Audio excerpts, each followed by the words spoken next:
صدق اللہ العظیم۔ محترم بزرگ اور دوستوں، بات چل رہی تھی سیرت النبی صلی اللہ علیہ وسلم۔ ابھی تک جتنی بھی بات ہوئی ہے وہ نبی علیہ السلام کی نبوت ملنے سے پہلے والی زندگی کے اوپر تھی۔ نبوت ملی نبی علیہ السلام کو 40 سال کی عمر میں۔ اس سے پہلے لوگوں نے الصادق الامین کا لقب دیا، اور نبوت ملنے سے پہلے ہی اللہ کے نبی صلی اللہ علیہ وسلم نے پہلا نکاح حضرت خدیجہ الکبریٰ رضی اللہ تعالی عنہا سے کیا۔ نبی علیہ السلام کی عادت مبارکہ یہ تھی کہ توشہ لے کر کے، کھانا لے کر کے غار حرا میں جا کر کے دھیان لگا کر کے بیٹھتے تھے، اللہ تبارک و تعالیٰ کی عبادت کیا کرتے تھے۔ سب سے پہلا سوال تو یہ ہے کہ نبی علیہ السلام غار حرا ہی میں کیوں جاتے تھے، کسی اور غار میں یا کسی اور جگہ کیوں نہیں جاتے تھے؟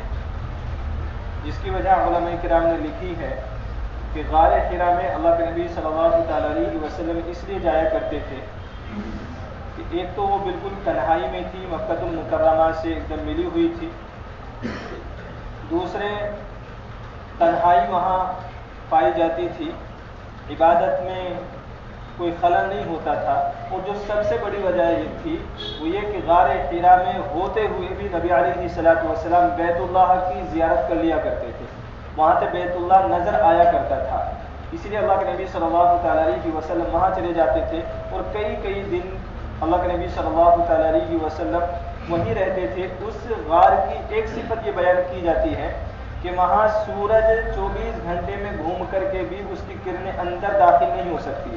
اللہ تبارک و تعالیٰ نے اس غار کو ایسے بنایا ہے کہ سورج کی کرنیں اندر تک نہیں جا سکتی۔ تو نبی علیہ السلام وہاں چلے جایا کرتے تھے، اور قریب 3 سال تک اللہ کے نبی صلی اللہ علیہ وسلم غار حرا میں جاتے رہے۔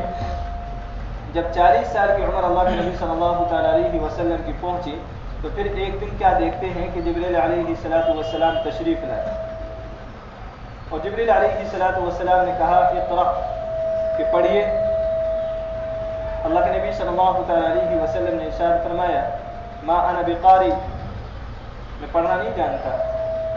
اللہ کے نبی صلی اللہ علیہ وسلم امی تھے، کسی سے لکھنا پڑھنا نہیں سیکھا، اور اللہ کے نبی صلی اللہ علیہ وسلم کے لیے اللہ تبارک و تعالیٰ اس کو گوارا بھی کیسے کرتا، کیونکہ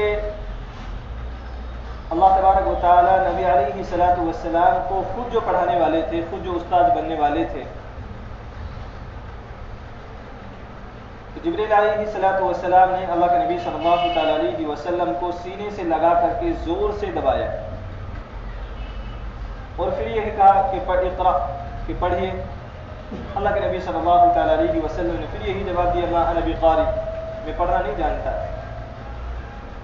پھر ایسے ہی جبریل علیہ السلام نے دبایا، اور جب تیسری بار دبایا تو پھر جبریل علیہ السلام نے کہا اقرأ بسم ربک الذی خلق۔ یہ 5 آیتیں ہیں اس سورت کی کہ جو اللہ تبارک و تعالیٰ نے سب سے پہلی وحی حضرت جبریل علیہ السلام کو دے کر کے بھیجی۔ یہ سب سے پہلا قرآن تھا جو اللہ کے نبی صلی اللہ علیہ وسلم پر نازل کیا گیا تھا۔ اللہ تبارک علماء کرام نے لکھا ہے کہ اقرأ اسی کو اللہ تبارک و تعالیٰ نے سب سے پہلے کیوں چنا؟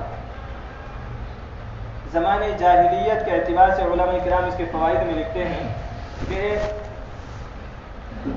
زمانے جاہلیت میں اللہ کے نبی صلی اللہ علیہ وسلم کو بھیجا گیا ہے، اور جہالت کو علم سے دور کیا جا سکتا ہے، اس لیے اللہ تبارک و تعالیٰ نے سب سے پہلے اس وحی کا انتخاب کیا، یہ وحی بھیجی۔ جب تیسری مرتبہ کے بعد جبریل علیہ السلام نے کہا اقرأ بسم ربک الذی خلق، کا اپنے رب کے نام سے پڑھیے جس نے انسان کو پیدا کیا ہے، تو اللہ کے نبی صلی اللہ علیہ وسلم نے پڑھنا شروع کی، اور یہ پھر 5 آیتیں جبریل علیہ السلام نے اللہ کے نبی صلی اللہ علیہ وسلم کو سنائی، اور اس کے بعد اللہ کے نبی صلی اللہ علیہ وسلم وہاں سے نکلے۔ وحی کا یہ عالم ہوتا تھا اللہ کے نبی صلی اللہ علیہ وسلم کے اوپر۔ ایک صحابی بیان فرماتے ہیں کہ ہم ایک بار بیٹھے ہوئے تھے تو اللہ کے نبی صلی اللہ تعالیٰ علیہ وسلم کی ران میری ران کے اوپر تھی. اللہ کے نبی صلی اللہ تعالیٰ علیہ وسلم نے قرآن کریم کی ایک آیت بیان کی لا یستوی القاعدون من المؤمنین والمجاہدون فی سبیل اللہ. قرآن کریم کی یہ آیت بیان ہوئی تو ایک صحابی نے سوال کیا کہ ہم بھی جانا چاہتے تھے جہاد میں. اس کا مطلب یہ ہے کہ جو پیچھے بیٹھنے والے ہیں اور جو جہاد میں جانے والے ہیں وہ برابر نہیں ہو سکتے. تو ایک صحابی نے عرض کیا یا رسول اللہ ہم تو جہاد میں جانا چاہتے تھے لیکن ہماری کچھ مجبوری ایسی تھی کہ جس کی وجہ سے ہم جہاد میں نہیں جا سکتے ہیں. تو ابھی اللہ کے نبی صلی اللہ تعالیٰ علیہ وسلم نے کوئی جواب نہیں دیا. اس سے پہلے اللہ کے نبی صلی اللہ تعالیٰ علیہ وسلم کے چہرے کی حالت متغیر ہونے لگی.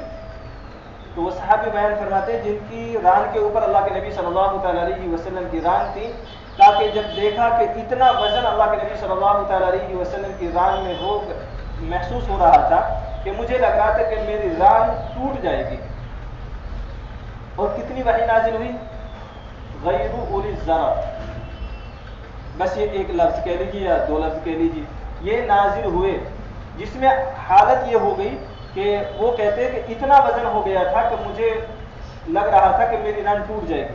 ایسی حالت ہو جایا کرتی تھی نبی علیہ الصلوۃ والسلام کی جب اللہ کے نبی صلی اللہ تعالیٰ علیہ وسلم کی کے اوپر وحی نازل ہوا کرتی تھی. تو اللہ کے نبی صلی اللہ تعالیٰ علیہ وسلم غار حرا سے نکلے اور غار حرا سے کانپتے ہوئے گھبراتے ہوئے گھر پہنچے. حضرت خدیجہ الکبریٰ رضی اللہ تعالیٰ عنہ سے کہا کہ زمیلونی مجھے چادر اڑا دیجیے.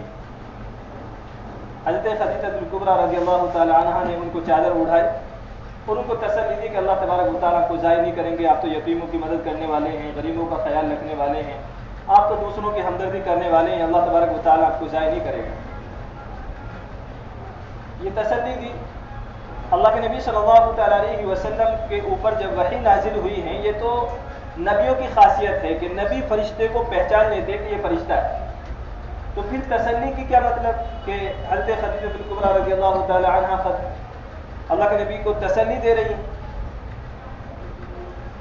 یہ جو گھبراہٹ تھی اور اس کے بعد حضرت خدیجہ الکبریٰ رضی اللہ تعالیٰ عنہ ان کو ورقہ بن نوفل اپنے چچا زاد بھائی کے پاس بھی لے گئے. انہوں نے بھی تسلی دی کہ میں نے جو پڑھا ہے کتابوں میں کہ آپ شاید آپ آخری نبی الزماں ہے, کہ آپ آخری نبی ہے جو میں نے کتابوں میں پڑھا ہے.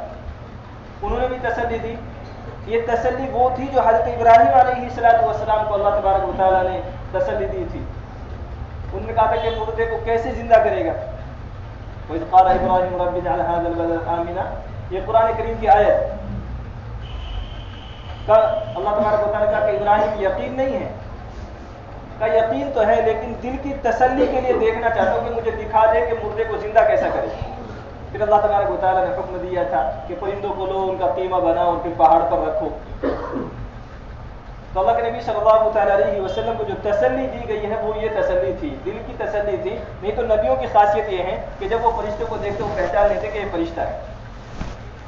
تو اللہ کے نبی صلی اللہ تعالیٰ علیہ وسلم کے اوپر سب سے پہلی وحی یہ نازل. اس کے بعد کچھ دن کے بعد کچھ دن تک وحی کو روک دیا گیا. پھر کچھ دن کے بعد اللہ تعالیٰ کے نبی صلی اللہ تعالیٰ علیہ وسلم پر وحی نازل ہوئی یا ایھا المدثر قم فانذر وربک فکبر, کہ اے چادر اوڑھنے والے قم فانذر کا کھڑے ہو جائیے اور اپنی قوم کو ڈرائیے.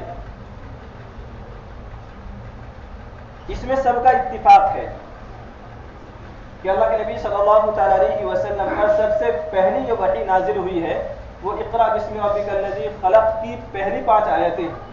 لیکن سب سے آخر میں اللہ کے نبی صلی اللہ تعالیٰ علیہ وسلم پر کون سی آیت نازل ہوئی, کون سی صورت نازل ہوئی کا اس میں اختلاف ہے. برا ابن عازب وہ سورہ توبہ کی جو جس میں کلالہ کا بیان کیا گیا ہے وہ اس کو کہتے ہیں وہ سب سے اخیر کی آیت ہے جو اللہ کے نبی صلی اللہ تعالیٰ علیہ وسلم پر نازل کی گئی. اور ابن عباس رضی اللہ تعالیٰ عنہ کہتے ہیں کہ جو سورتوں میں جو سب سے اخیر میں پوری سورت نازل ہوئی ہے کا وہ ہے سورۃ النصر اذا جاء نصر اللہ والفتح.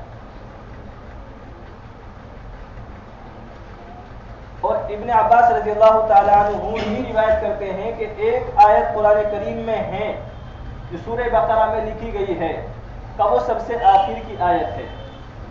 یہ تین روایتیں ملتی ہیں کہ جس کو سب سے آخر کی آیت کہا جاتا ہے یا سب سے آخر کی سورت تو سورت النصر ہے جو اللہ کے نبی صلی اللہ تعالیٰ علیہ وسلم پر نازل کی گئی. اب جو لوگ یہ کہتے ہیں کہ الیوم اکملت لکم دینکم واتممت علیکم نعمتی